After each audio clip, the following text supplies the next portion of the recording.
We will discuss the rings once you have answered the question. Who is this man? He is no man. How are you? I'm very good, thank you. Well, congratulations. Thank you. What are you most excited for the fans to see this season?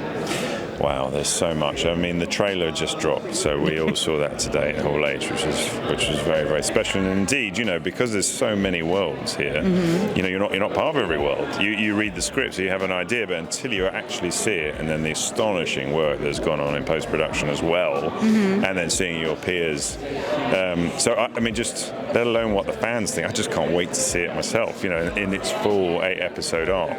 But from a Numenorian perspective, from an Elendil perspective. It's a very rich theme this season for him, and he's put in some incredibly challenging positions, because essentially, you know, it's the hero's journey for Elendil, and we've got to get him to a place where he's able to lead the last alliance of elves and men. Yeah.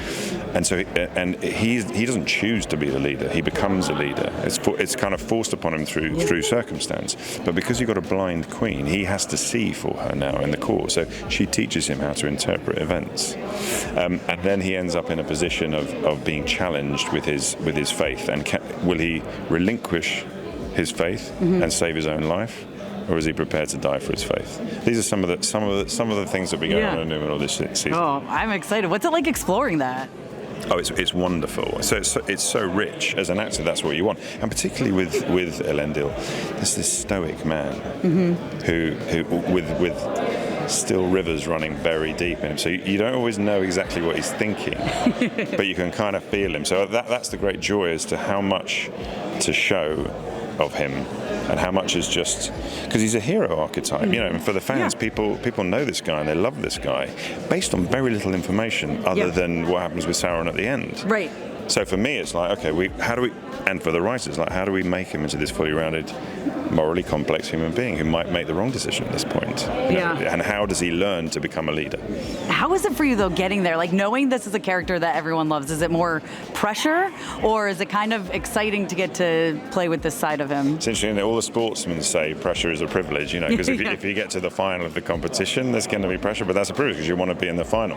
I think, definitely there's a sense of responsibility. Yeah. And because I love Tolkien, I read The Hobbit when I was a kid, I really feel it. So, but that's the exciting bit, that you go, here's the hero archetype, and look, my inclination as an actor, and I know it's the same with the writers, is how do you shape someone that might make the wrong decision at times, that might be morally compromised, that you might think you're too mean to your daughter because your grief's pushing you in a way that you can't communicate, like it is for all of us humans. We all mourn at different rates and paces. Some people are angry when other people are really sad, you know, and like how that works in a family dynamic. So I'm just hoping I can keep him real and keep him being a fully fallible human being while also being an absolute hero. Oh, I can't wait to see it. Thank you so much for your time. Great, lovely Thank to you see so you. much. Love to Cheers. meet you. I know you believe this ring is deceiving me, but I believe it is guiding me.